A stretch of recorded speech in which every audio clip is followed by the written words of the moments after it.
chaussures en cuir. Froid et légèrement glissant.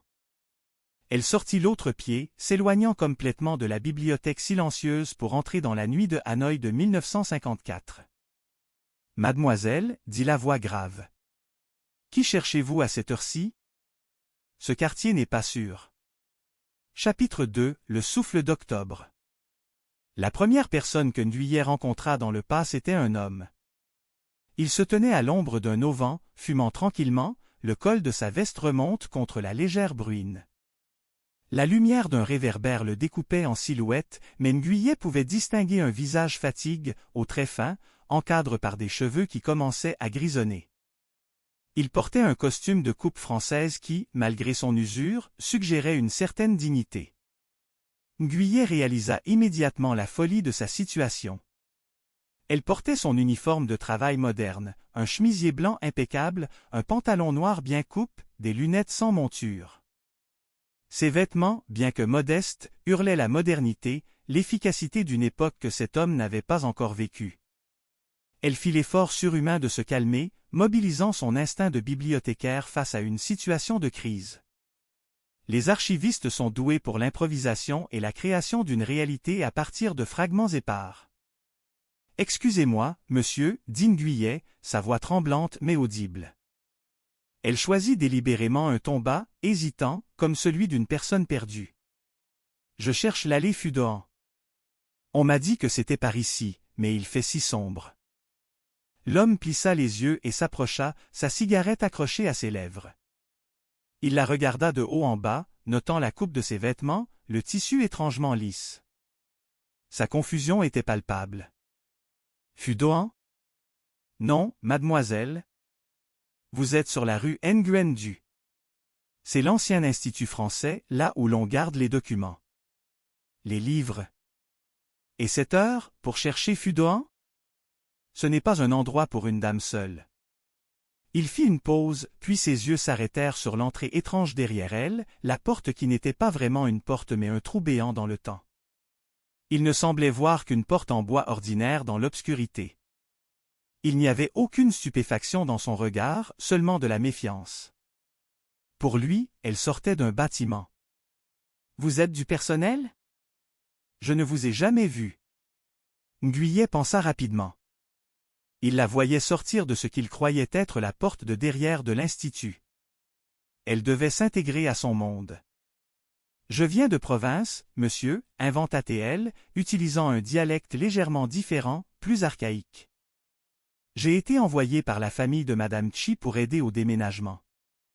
J'étais en bas, aux caves, en train de vérifier les caisses numérotées. C'est la première fois que je monte. Je crois que je me suis trompé de sortie. » L'homme, visiblement soulagé par cette explication simple, une nouvelle employée de province, perdue, sans doute, hocha la tête, sa méfiance diminuant mais ne disparaissant pas complètement. « Ah, oui? Ils envoient tout ce qu'ils peuvent trouver pour trier ça. C'est une pagaille. Moi, c'est Luang, je suis le gardien de nuit. Vous devriez remonter, mademoiselle.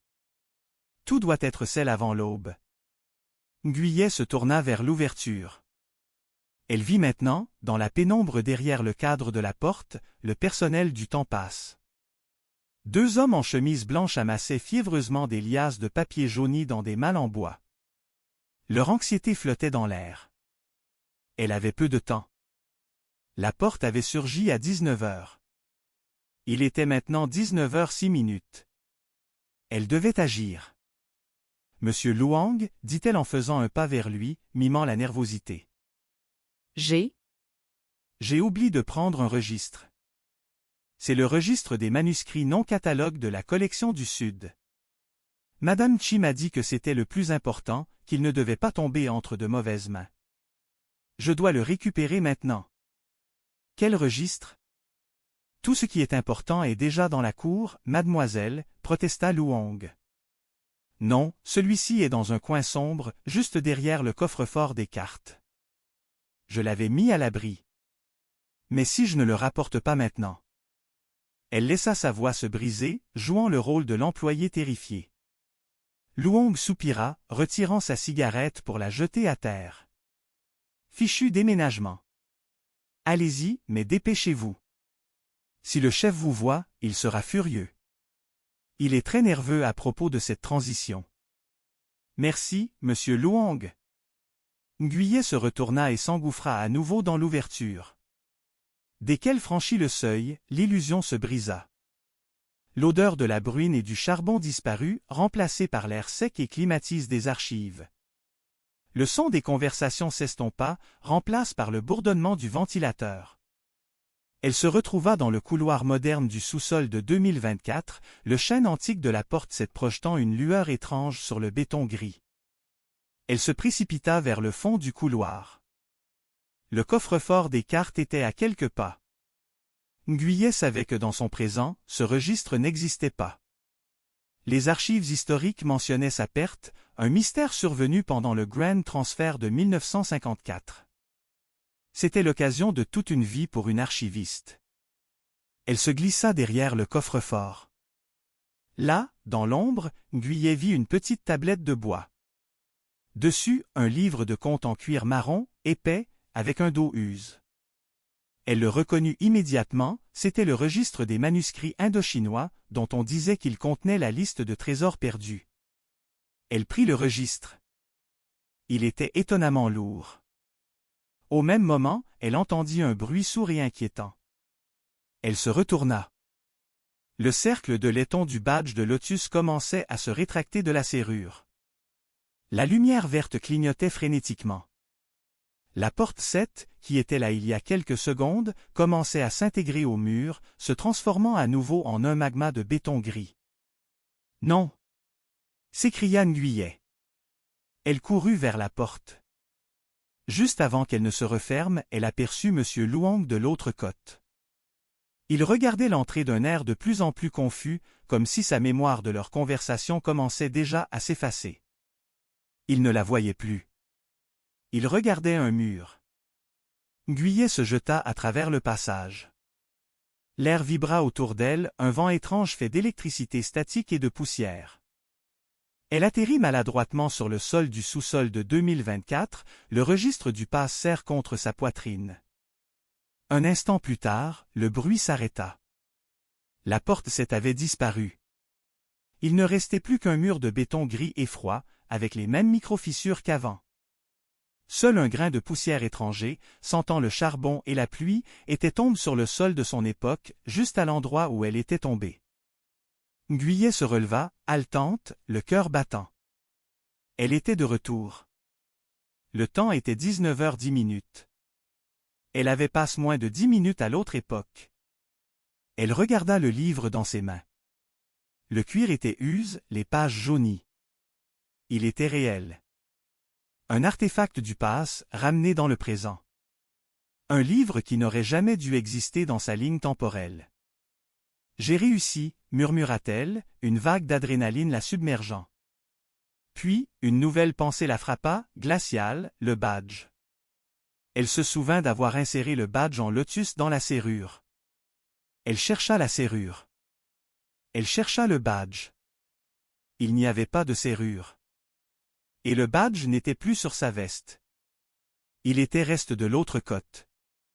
Nguyen n'avait plus le moyen d'ouvrir la porte. Et si la porte n'apparaissait qu'une seule fois? Et si le badge était la seule clé, désormais perdue dans le Hanoï de 1954? Elle regarda l'heure. Il était 19h12. Dans 48 minutes, elle devait quitter la bibliothèque, car les lumières s'éteindraient automatiquement. Elle était revenue avec un trésor, mais elle avait peut-être perdu l'accès à son secret pour toujours. Chapitre 3, l'heure du sablier. La panique était un luxe que Nguyen ne pouvait s'offrir. Les archivistes ne paniquent pas, ils classent, même la terreur. Nguyen posa le lourd registre sur la table de tri en acier inoxydable, loin de tout liquide et source de dommages, avant d'allumer la puissante lampe à incandescence. La lumière crue révélait l'état de l'objet, un livre de contes en cuir marron, portant la marque du temps et le sceau d'une cire ancienne au coin de la couverture, illisible. Elle s'assit, les mains tremblantes, et l'ouvrit. Le livre n'était pas un simple catalogue. C'était un journal, écrit en une calligraphie française élégante et serrée, la plume trempée dans une encre noire et riche qui avait pâli en sépia. Les premières pages contenaient, comme elle l'avait suppose, une liste détaillée de manuscrits, d'artefacts et de cartes, tous marques d'une notation codée. Mais ce qui la glaça, ce fut l'inscription sur la page de garde, écrite d'une main différente, plus moderne, comme un avertissement final, l'inventaire ne fut que le début. La porte s'ouvre par la vibration de la 7e heure, au signal de l'unité perdue. Si la clé est ailleurs, le passage restera ferme. Octobre 1954. L'unité perdue. Le badge en lotus. Nguyet sentit un froid monter de ses pieds à sa nuque. Le badge n'était pas un simple bouton, c'était la clé de contact, un composant essentiel de la machine à voyager dans le temps, et elle venait de le laisser tomber dans les rues de 1954. Elle vérifia l'heure, 19h15. Il lui restait 45 minutes. Quitter la bibliothèque maintenant signifiait laisser le registre dans une zone non sécurisée, mais rester après la coupure de courant était impensable. Nguyet se concentra sur la tâche immédiate, la traduction. Les notes étaient écrites par quelqu'un nommé CM, un homme dont l'écriture trahissait l'anxiété croissante face aux événements historiques. 9 octobre 1954. Le temps presse. J'écache les 20 volumes au point gamma. Le gouvernement entrant ne doit pas mettre la main sur la collection du Dr Locke. Si ces travaux sont publiés à tort, tout l'équilibre de la chronologie s'effondrera. C'est la seule raison d'être de l'Institut. Le Dr Locke. Un nom que Nguyet ne connaissait pas. Les archives officielles mentionnaient une collection du Sud qui avait été perdue ou égarée lors du transfert. Mais ce journal décrivait une dissimulation volontaire, motivée par la protection d'un équilibre temporel. Elle feuilleta les pages, ses eyes survolant les details fastidieux de l'archivage pour se concentrer sur les références à la porte. 10 octobre 1954. Le mur est fini. Le bois de chêne est peint pour ressembler à de la mousse, le plus rapidement possible. La plaque 7. Le temps joue contre nous. J'ai confié le dispositif à Luong. Il est simple et ne pose pas de questions. Il ne sait pas ce qu'il transporte, mais il est loyal. Luong, le gardien. L'homme qu'elle avait rencontré, celui dont la mémoire s'était déjà effacée lorsqu'elle était revenue. Et le dispositif confié à Luong. Était-ce le badge? La tension de la journée et l'adrénaline se dissipèrent brusquement. Nguyet réalisa la profondeur du danger. Ce n'était pas un simple phénomène scientifique, elle était impliquée dans une conspiration historique, peut-être de la plus haute importance. Elle se redressa et regarda le mur où la porte numéro 7 avait disparu. Le béton était parfaitement lisse. Elle tendit la main, essayant de détecter toute vibration. Rien? Le silence du sous-sol était revenu, plus oppressant que jamais. Elle tenta d'appeler la directrice, mais se ravisa immédiatement. Qui la croirait? Bonjour, directrice, la porte magique a disparu et j'ai laissé la clé en 1954. Elle serait mise en conge-force et le registre confisque comme preuve de son instabilité mentale. Méthode, se rappela-t-elle, reprenant son souffle. Archivons les faits. Fait établi, 1. La porte apparaît à 19h, à la 7e sonnerie. 2. La porte exige le badge en lotus pour l'ouverture, l'unité perdue. 3. La porte se referme peu de temps après, de manière autonome. Hypothèse 1. La porte est liée à un événement temporel spécifique, le déménagement de 1954. 2. La porte pourrait réapparaître le lendemain si les conditions sont remplies. 3. Le badge est la clé, mais peut-être pas l'unique clé. À 19h30, Nguyet décida d'agir. Elle devait partir. Le registre était trop précieux, trop dangereux, pour rester ici. Elle l'enveloppa soigneusement dans une feuille de millard de conservation, glissa le paquet sous sa veste, et quitta le sous-sol, son cœur hurlant le danger. Elle passa devant le vieux balancier. La grande horloge affichait 19h45. En sortant dans la nuit de Hanoï en 2024, le contraste était brutal. Les néons clignotants, le bruit constant, les enseignes lumineuses, tout cela la submergeait après l'atmosphère sombre et humide de 1954. Elle ne dormit pas cette nuit-là. Au lieu de cela, elle déchiffra le registre. Dans une section, elle trouva des croquis rudimentaires d'un mécanisme complexe, des signes à côte d'une équation mathématique qu'elle ne comprenait pas, impliquant des ondes de vibration et une référence